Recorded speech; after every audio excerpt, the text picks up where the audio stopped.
Hey, what's up everyone? We are plunging into the Rift today in exploration of the Esther Diviner, the new class that comes with the Forgotten Circles expansion. This guide will be basically spoiler free, as far as my definition of spoilers go. We will look at each of the Diviner's level 1 cards in detail, and starting items with some references to the starting 6 classes, without spoiling any cards past level 1. The Diviner is a support class that has several niches: deck manipulation, cursing, blessing, and inflicting status effects. She does not excel at dealing damage at all, and her supportive abilities often don't affect herself. As such, her efficacy varies considerably with the number of players. At 2 players, she is weaker than most other classes, whereas at 4 players, she can have a considerable impact on the battlefield. In this guide, I will discuss 2-player strategy by default, but we'll mention things to look out when playing with 4. First, let's get her unique mechanic out of the way. Rift tokens. These allow you to mark hexes on a map that cause special effects to occur when a figure enters the marked hex. Up to 5 hexes may be marked as such at any one time. From the 3 level 1 cards involving Rift tokens, we see that they first allow you to create a Rift token within a certain range, before activating all Rift tokens for the remainder of the round. Now we'll look at some subtle details of this mechanic. First, all Rift token cards synergize with each other. This is because every Rift token is activated when a Rift card is played, not just the one you just placed. You want a critical mass of Rift cards to generate many Rift tokens, since you affect more figures the more tokens you have on the board. If set up correctly, for example, a figure could easily pass through multiple tokens in one move action, triggering multiple blesses or curses just by playing Inspiration from Beyond or Cursed Ground once. In the picture here, you see that the Spellweaver, if moving through the 3 Rift hexes, will get 3 blesses added to the deck. The more Rift cards you have, the more Rift tokens you can generate, the more benefits you get. Second, status effects inflicted by Rift tokens typically activate during the figure's turn. This doubles its duration. With Void Snare, for example, when an enemy walks into a Rift token on their turn, the disarm lasts until the end of their next turn. This makes the Diviner a strong status inflicting class. All that said, I will now explain the shortcomings of a Rift-based strategy and why I think it's less effective, at least at level 1. You immediately notice that the game absolutely doesn't reward you for using Rift actions. There is no XP to be gained from this compared to the majority of your other top actions. This is quite a disincentive for low-level Diviners. The other main issue is that Rift effects suffer from Retaliate syndrome. You rely on monsters moving or acting a certain way in order for them to work. Most of the time, you plan on enemies moving into your Rift tokens with their move actions. But if the enemies don't draw a move card, or they manage to beat your initiative, your Rift tokens do jack shit. While the 3 Rift cards we've seen have serviceable initiative values between 20 and 30, you really have to prepare for the possibility of your Rift tokens not activating, unless you've played an action that gave information about monster action cards earlier. Which leads us to the next Diviner niche, manipulating monster action decks. This is a powerful ability that allows your team to plan the next turn perfectly by exploiting a monster's movement and range, or lack thereof. The trouble, of course, is that their power is offset by them being lost actions. The Diviner has a small hand size of 9, which makes using lost cards a tough sell. This is not something you can consistently use to ensure enemies walk into your Rift tokens. Instead, it is something to keep in mind as a useful option when your party is in a pinch. Let's move on to something more reliable: cursing enemies. This is one of Diviner's ways of keeping allies alive without involving the traditional mechanics of healing or shielding. Besides Cursed Ground, we have Anticipate Intricacies, a reliable means of adding 2 curses into the monster modifier deck. Note that it is a bottom action, so you will need to position yourself within range of 2 monsters the turn prior. Now, shuffling curses into the monster deck isn't that good if they end up at the bottom, never drawn. This is where Bad Omen comes in. By stacking cursors at the 6th position from the top, you are practically guaranteed to see them as long as you curse before entering the final room of a scenario, thereby increasing the potency of every curse dealt. This is especially so in a 2-player game, where monsters are fewer, and thus modifier decks are, or rather modifier cards are drawn less often. Bad Omen also rewards you with 4 experience when fully used, further incentivizing low-level diviners. Now the downside of Bad Omen is that it is a lost action that has to be played on the first pass of your through your deck. Play it any later and you may not draw the curses you stacked with this card, or even risk not getting the full 6 triggers. The diviner is loss averse as is. Playing a lost action on your first pass leaves you with a measly hand size of 7 on your next pass. This fundamentally warps your entire strategy, leaving you with no flexibility to use any other lost card without outright killing your longevity. You'll also prefer long resting to short resting in order to make it through the scenario. Bad Omen also has a couple of issues pertaining to modifier deck shuffling. Shuffling basically undoes all curses stacked by Bad Omen. Thus, you want to deal exactly 6 curses after playing Bad Omen. The 7th will be shuffled into the monster modifier deck, effectively ruining your Bad Omen stacking. This makes Bad Omen actually a poor card choice in a curse-heavy party, which is counterintuitive. Equally, it is a bad choice if the monsters in the scenario have the potential to bless themselves, because that shuffles the deck too. Finally, you have to contend with the standard 2 times and null cards, both of which shuffle the deck if found within the top 6 cards. That is a whole lot of loops to jump through to make Bad Omen work, which is why most diviners won't bother with it. If, however, you can line everything up, the experience gain and damage mitigation is well worth the trouble. Another key diviner mechanic is modifier deck manipulation. Unlike monster action manipulation, this one is non-loss and can even be boosted in power and experience gain by consuming elements. Both peer into battle and anticipate intricacies do the same thing, except that peer into battle scries more cards and consumes light, whereas anticipate intricacies allows card burial and consumes darkness instead. When used on allies, scrying allows the ally to kill monsters exactly with the exact amount of damage, without overkill damage.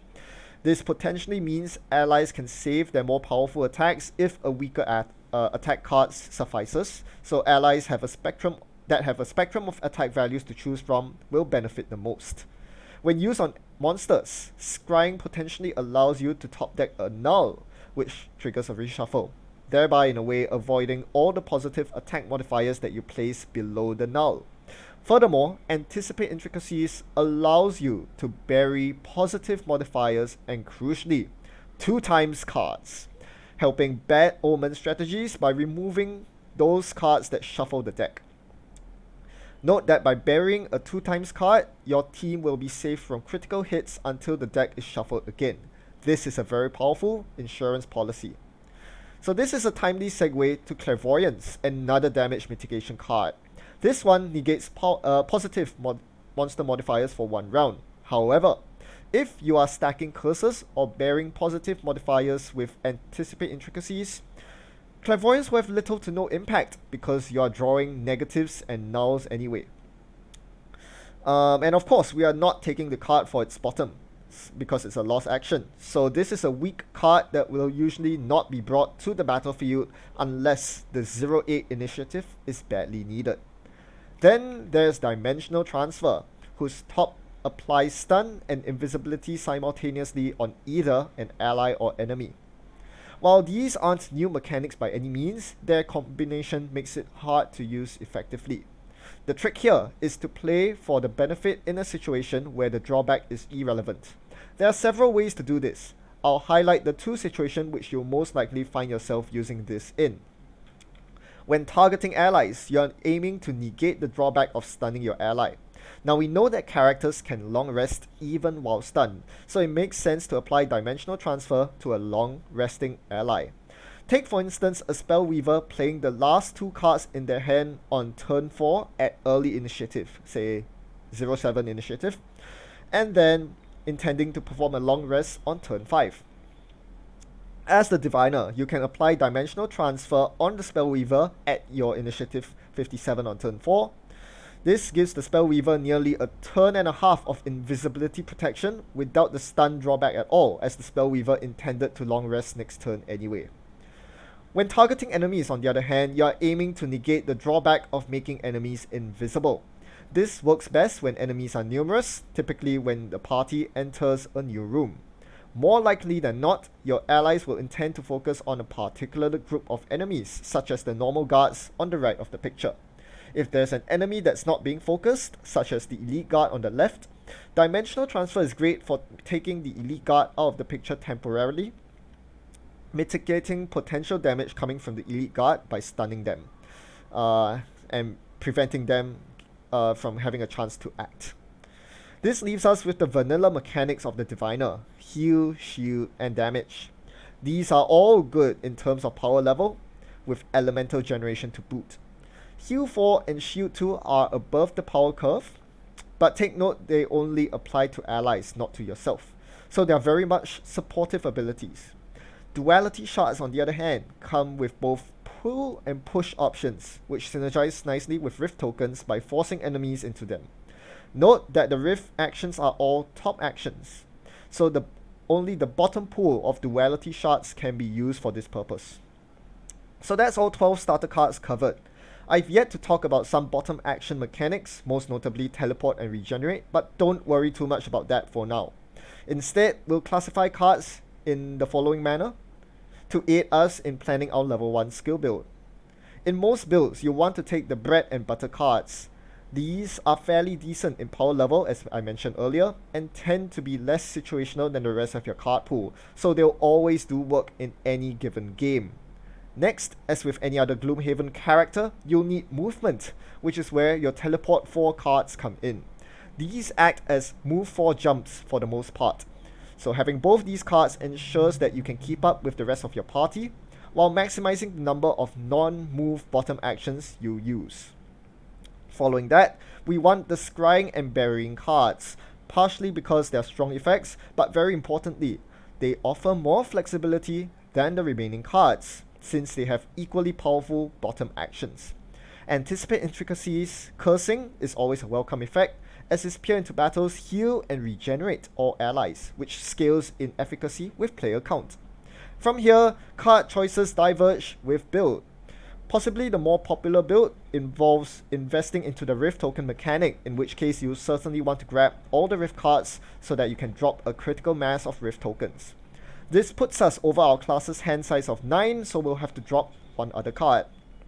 My recommendation would be Protective Aura, as Shield is less relevant if enemies are constantly disarmed and cursed, thanks to your Rifts. But if you're confident about having more than enough movement, perhaps say the map for the scenario you're attempting is small, you can consider dropping Dimensional Transfer and the Teleport 4 that goes with it. After all, the top action is more situational than the Shield 2 of Protective Aura. If, however, you dare trot on the unbeaten path as I do by attempting the curse stacking build, you will bring Bad Omen and will enter the scenario with the intent of using it for the loss effect in your first pass. This leaves us with 8 of 9 cards selected, so for our final trick, we pick the most powerful remaining card, Void Snare. Now, of the 3 Rift cards, this performs the best as a standalone.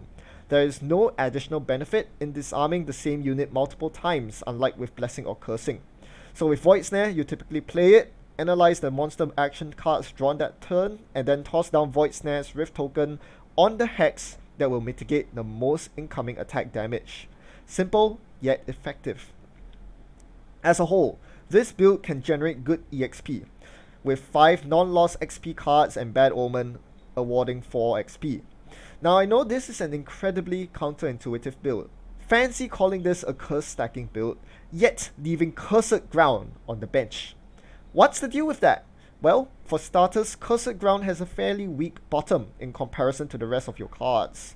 Then, remember that our objective is to insert 6 curses, nothing more. After we are done with all the Bad Omen triggers, our curse cards will be used for the other halves instead, and Cursed Ground's bottom simply doesn't cut it. With our current build, our only curse card is Anticipate Intricacies, so we get 2 curses for each pass through our deck.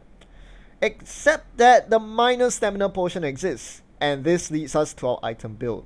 By recovering Anticipate Intricacies, we get 4 curses in on the first pass. By recovering Anticipate Intricacies, we get to play the curse effect twice. And then we can apply the remaining 2 curses on the second pass through our deck. With this, there really is no need for a second curse card, and we can instead focus on playing other support cards for the remainder of the scenario. As for the remaining 20 starting gold, buying Cloak of Invisibility is a no-brainer decision. Most of our support cards that shield and heal apply only to allies and not to ourselves, so we need some form of self-preservation. Playing the Diviner, you'll find that while you have a serviceable range 3 on most of your abilities, you won't be moving much because you have strong bottom actions that you want to use instead of moving.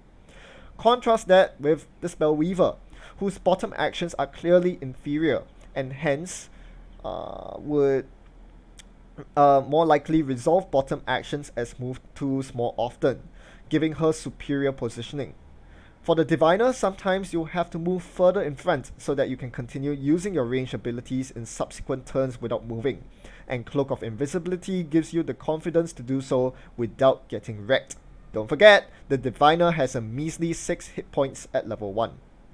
Alright, this has been a ridiculously long guide for just a bunch of level 1 cards, but analyzing the Diviner is such an otherworldly journey compared to the other starting classes. With the complexity of her cards, it's hard to anticipate all the intricacies without peering into battle, which is why in the next video, we'll do a 2-player playthrough of Scenario 1 of base Gloomhaven, where I'll showcase the unconventional curse stacking build. Stay tuned for that. In the meantime, as always, thanks for watching. See ya!